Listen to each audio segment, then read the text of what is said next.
continuation ng project ko.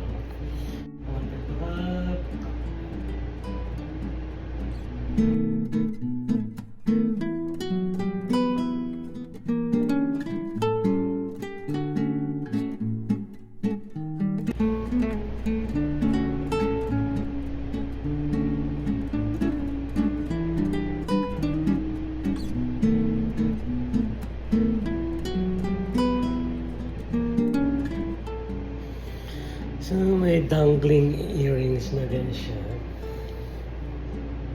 Antayin ko muna siyang mag-dry up. And then, I will add something colorful here. Tapos, i-details ko na siya. Yan na yung draft niya.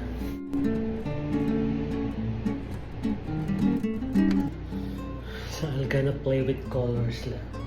So,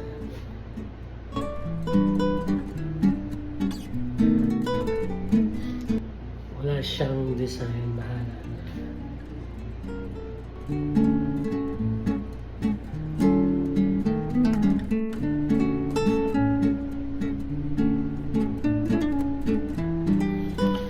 So, tuloy-tuloy ko lang pag na-dry up, saka na ako mag-layer again. We'll see.